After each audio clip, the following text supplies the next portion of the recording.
How's it going, everybody, ladies and gentlemen, boys and girls? Welcome back. Welcome back. What's the word? Today, I have a bit of a discussion video for you guys, Pokemon related. I'm a bit late to this news, but I'm always late, so that's nothing new. So we're gonna be taking a look at not the full trailer, but the most important part of the trailer for me. Quick disclaimer: I'm not really too interested in Pokemon Champions, really and truly. Mostly because it's basically the just Showdown, but it's on the Switch 2 and it looks better, it looks really nice and clean. You can use it to battle and such like that. But I think as a free-to-play player, somebody can correct me in the comments if I'm wrong, you're only allowed to put 30 Pokemon into the game. Unless you pay, you can hold up to 80. Now 30 Pokemon is just one box of mons, and yeah, you can probably like interchange it with your home and the different games you play. I'm not certain if like you transfer them to Champions, if they're there for life. Somebody can inform me. I'm not the reason I haven't really looked into it, because I'm not really gonna be playing this much. I'm still gonna be utilizing Showdown for battles and whatnot. I mean, I guess it's more fun for people now that they can use the Legend ZA Megas and stuff like that, but in all honesty, I might play it for like 1 or 2 days and then I'll probably just drop it, if I'm being honest. It's not really my thing, but I really wanted to cover this news because it affects competitive Pokemon going forward as a whole, and I'm very much interested in that. That's like my bread and butter, my favorite part of the game. So we're going to be taking a look at the new abilities that dropped for some of the Megas that were dropped in Legends ZA. As you know, in the Legends game there are no abilities, so this is kind of like a breath of fresh air, fresh coat of paint for the Pokemon, so to speak, because we didn't really know what abilities and such that they got. So right off the bat, we're going to be taking a look at the best ability that was revealed. That's right, ladies and gentlemen, I'm talking about Mega Embo and Mold Breaker. Yes, we can finally hit Rotom Washes with Earthquake for like 50% now. In all seriousness, that's not really gonna do much for Emboar. I was trying to think, and we're gonna go into a little bit of like theory modeling, what ifs, what could these abilities bring to the table for these mons. But Emboar having Mold Breaker doesn't do much for it. Like I said, the most you can get out of it is hitting a Rotom Wash with Earthquake, and that doesn't even kill, if I'm not mistaken. I haven't run any calcs as of recording, but I'm pretty sure that doesn't kill fully invested Rotom Wash. Even if you're not fully invested in defense, I'm pretty sure an Earthquake from Emboar doesn't kill. And even so, if the Rotom has even like a tiny bit of speed on it, I'm pretty sure it outspeeds Mega Emboar to Kingdom Come. So Mold Breaker, not really too excited about for Emboar. I wish I had gotten something else. They could have given it like one of its older abilities, like Reckless or something. Just made it an absolute unit, absolute truck, flare blitzing, head smashing, while charging, stuff like that. That would have easily given Emboar some viability. But Mold Breaker, I'm not really too excited about, so just gonna move along there. Sorry, Emboar. Let's talk about something a lot more interesting. Meganium. No, Meganium, since its inception, has been complete ass, doo-doo, garbage, nothing burger of a Pokemon. It is easily the worst starter out of all 9 generations that we've had. But it got a Mega in Pokemon Legends ZA, and it gained the Fairy typing. Now, was that really enough to send it over the edge? In my opinion, not really. It gets Earth Power in Legends ZA for coverage and such like that, but even then, it's subpar speed and just overall not the best offensive stats, left it a lot to be desired. I'm not really sure of Mega Meganium special attack off the top of my head right now, so you guys could correct me if I'm wrong. Maybe it's like a truck right now, but it's still, Mega Meganium is still like in the Meg category to me. But this ability really helps though. It's called Mega Sol. So what that does, it basically acts as if you always have sunny day active on the field whenever it uses a move, not on the field, but whenever it uses a move. So if you try to throw off a solar beam, it would be a 1-turn solar beam, which is pretty cool in my opinion. Now I was thinking about it yesterday when I saw the news, and I was like, yeah, but that probably would only be good for like solar beam and stuff like that. So solar beam is a 120 base power move, so that would be really good for it. But what about steel coverage, anything to hit fire types and stuff like that? What setup options does Meganium get? So I was looking through Showdown, and I realized that it got growth. So that's really big. And why is it really big? Because in Sun, growth gives you a +2 stat boost. So whenever Mega Meganium uses growth, it gets +1 special attack and +1 attack. The attack doesn't matter, but that +2, sorry. So it's basically setting up a nasty plot for itself all the time. So a Mega with all its enhanced stats using a 120 base power solar beam, I think you're getting where I'm going with this. This is gonna hit like a truck. It's awesome. And if Mega Meganium carries over its Legend ZA moveset, it's gonna be able to rock Earth Power. So that's really good coverage for like fire types and steels that it can't hit normally, which is insane. I never really had the whole picture painted for me until I actually looked up some of the moves that Meganium gets and stuff like that. But that's really good. I'm really happy that Meganium actually got something, because like I said, it's been pretty ass ever since it came out in Gen 2. It's a nothing burger of a man to me. I never really looked twice at it, but this ability really does it well. I'm predicting, like, I don't think it'll be OU. Well, it depends on if it gets Earth Power or not. If it gets that ground coverage Earth Power, it might make its way to OU, but I'm seeing it as like a high tier UU man. Emboar, I have no idea. Probably gonna stay in RU where it's always been for the rest of its life. Now, Feraligatr, I'm not really a big Feraligatr fan either, but it's probably my favorite out of the 3 starters that we have here from Legend ZA. I think Mega Feraligatr is ugly as shit though. Sorry Feraligatr. I wish they did something different with its design, but can't change the price. It literally looks like a toilet bowl. But its ability is Dragonize. Yes, it is the first Pokemon to have an ability that turns normal type moves into dragon type moves, which is insane. I think all those abilities, refrigerate, stuff like that, give you a 1 boost to the move, to the normal type move that becomes stab. I would check that out after this recording and correct myself if I'm not wrong. But yeah, Feraligatr can now use like normal type moves and turn them into dragon move, so it no longer has to run like dragon stab like claw or outrage and stuff like that. It could just use like strong normal type moves. I think it gets thrash, double edge comes to mind, stuff like that. You're slowly killing yourself. But Feraligatr, who also has set up access to swords and priority like Aqua Jet, and so Aqua Jet doesn't matter in this case, but like stuff like that, it's a really good breaker and can sweep as well. So this ability is really gonna help it out. It's not the craziest ability in the world. I think there are ways around it. Fairy types exist. I saw someone on Twitter was like, it's walled by Whimsicott, which is funny. It's actually walled by Mega Meganium as well, so that's a thing as well. It's hard walled by like grass fairies, and there are a couple of them floating about. Can't name too much off the top of my head, but like I said, Whimsicott and Meganium are the first to stick out at me. But yeah, these abilities, well, aside from Emboar's, are pretty good. I really think like it really makes these megas viable. Emboar definitely, I don't think is worth running with the Mega Stone if its ability is just gonna be more breaker.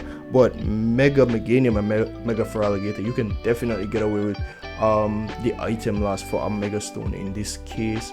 Feraligatr could definitely make its way up to OU, like I said, being not only a Mega, but being access to setup moves like Swords Dance, like Dragon Dance, stuff like that, being able to break, and now it has the ability to use extremely strong normal type moves and turn them into dragon step, which is insane. I'm really excited for these. Like I said, I don't think I'm going to be playing champions much. I'll give it a go and see how it goes in the beginning, but I'm probably not going to stick with it. But yeah, I just want to go through some of these guys' moves to see how their abilities will correspond with these stuff that they get. So yeah, I'm just gonna cut to showdown right now. Be right back. Okay bro, so this is part of the video that I'm gonna get into where we just look at some of the moves that correspond with the abilities of the Pokemon. So in Feraligator's case, we're gonna be looking at the normal type moves that it get that could potentially be viable for its Dragonite's ability. So first up we have Body Slam, which is always reliable, can paralyze the opponent. I don't think this is gonna be run much just because Feraligatr doesn't really need to paralyze mons, because like I said, it can use Dragon Dance and stuff like that if it really needs to outspeed the opponent, and Dragon Dance is just a better option because you're gonna outspeed and also buff your attack. So I don't really think Body Slam is gonna be used, but it's a more viable option than Double Edge because of the you're not gonna be taking any recoil. Now if you really want to go all out, you can use Double Edge, which is gonna give you some insane damage, 120 base power dragon type move with the 1.2 times boost is gonna be crazy. So if you're really looking for a strong wall breaker and you're not you don't really care about the recoil damage, you could definitely go Double Edge. Going down Facade, Facade is awesome. A dragon type Facade that doubles if you're burnt and stuff like that. You could really like mess around with this. This is honestly a really good option, and it's probably the option that I would be going with just to catch people off guard, you know, using Facade, dragon type Facade, base 140 damage, and then you add in the 1 point times and stab and all that. It's gonna be crazy. So you can easily turn a disadvantage into an advantage in your favor. Flail, nah. Giga Impact can be an option if you really just wanna one hit kill something and then just sack yourself to the oncoming hit afterwards. Not something that I would recommend, not really viable on my end, but you know, all of these moves are as of Gen 9 though. I'm not sure how the Legend ZA moveset would factor into champions and stuff like that. You got Slow Slash, nah. Takedown, double edge is better. Thrash, in this case it would just be a better outrage because it would be stronger, but you don't really want to get yourself confused. It could also be used over Double Edge if you really just don't want to take that recoil, but honestly I would prefer taking recoil than getting confused and then having a chance not to move and such like that. And last move is Uproar. Oh, I completely skipped over Terra Blast. Terra Blast, no, it wouldn't be a normal type.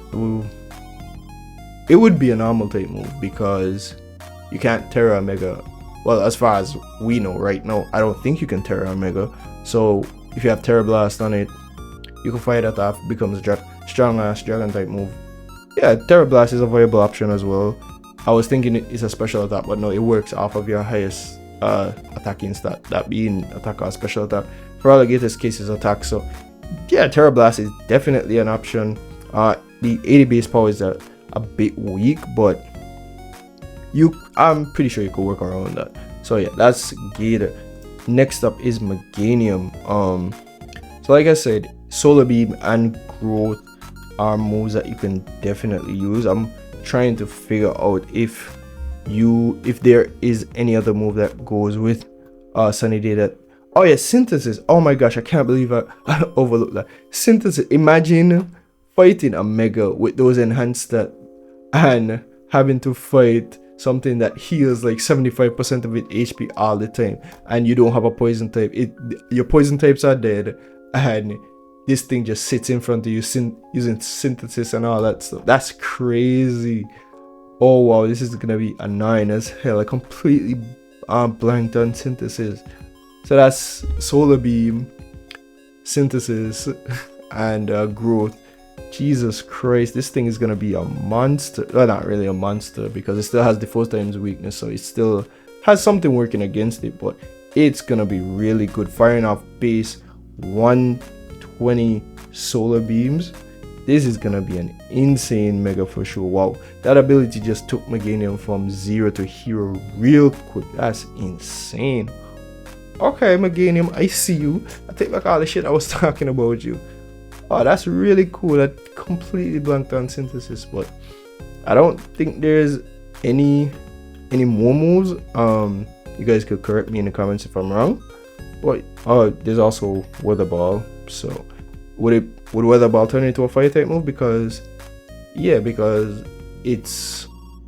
turn into sorry, let me correct myself. The ability would activate when you use a move. So like when it goes for Weather Ball, suddenly they activate, so it'll turn into a fire type move. So that's really good coverage. Grass type with fire type coverage, that's really nice. Also, Meganium is looking pretty nice, not gonna lie. And then we got Embo. Like I said, the only real thing I could think of is Earthquaking a Rotom Wash. For a little bit of, not a little bit, it probably do over half, but more than likely Rotom is killing you back with that Hydro Pump. Maybe not, because Mega Embo has like base 115 split F, I think. So maybe not killing you, but could definitely take the hit and Volt Switch out, do stuff like that. But you're not killing, so it doesn't really make sense. They shafted you so hard, Embo. I'm so sorry, bro. But there's nothing really to say on that. But there are two more mons that we have to go over that got new abilities today, so I'll be right back with those. Alright, so here we are. So the first one up is Mega Frostlass with Snow Warning. Now that's really good for an ice type, just because of the defense buff as well as the 100% accurate blizzards. And to be honest, it's really on brand with Frostlass as a Pokemon, because in the anime, if I could recall, when Ash was battling Paul in the league, his Frostlass had Snow Warning and was just dodging all of Pikachu's attacks and stuff. So it's really on brand. I think it really fits the theme of Frostlass. It's pretty cool, but it doesn't really do much other than the defense buff for itself, as well as 100% accurate blizzards. There's also the option of Aurora Veil, so that's cool as well. It doesn't really say much to me. It doesn't really do much. I guess the blizzards are gonna hit extremely hard and you really gotta watch yourself, but other than that, it doesn't really do much for Frostlass as a Pokemon. I'm pretty sure you would still be able to kill it fairly easily, because it's not like Frostlass's defense is really good either way. But it's still a really good ability. It helps out offensively. Like I said, you can set up Aurora Veils and stuff like that. It's really cool. It's definitely not going to be my first choice for a Mega. I foresee this being somewhere RU, maybe low UU, stuff like that. But it's still really nice. Ghost Ice typing is good offensively, not really defensively though. And then we're going to move on to the final Mega, whose ability got released today, which is Mega Dragonite. And they basically just gave it back its hidden ability from its regular form, which is cool because with the Mega Evolution you get enhanced stats and stuff like that, so its defenses are buffed. So this thing would have buff defense and still be able to tank super effective hits once it's at full HP, you know. So that's really good for Dragonite defensively. The multi-scale ability has been a staple for Dragonite since Gen 5, which is crazy to think about. We've been using this thing for like 4 generations so far, and it's still going strong. And now its Mega gets the same ability, which is insane. It's gonna be able to tank ice beams once it's at full health and stuff like that, which is extremely cool. I really like that they just gave it back the ability that made it really good. I wish they did it with Emboar, but for some reason they hate Emboar. So wow, these new Megas have me really excited for the future of competitive Pokemon, honestly, and I can't wait till Gen 10 comes around so I could actually, well, hopefully we're able to use Megas in Gen 10. I can't wait to use them. But that's gonna be it from me. I just wanted to give you guys this quick little discussion video going over the megas, their abilities. Let me know what you guys think in the comment section below. But with all that being said, I'm gonna stop yapping. Thank you guys so much for watching. If you made it all the way to the end, thank you. But with that, I'm gonna get up out. Goodbye and good night. Bang. Deuces.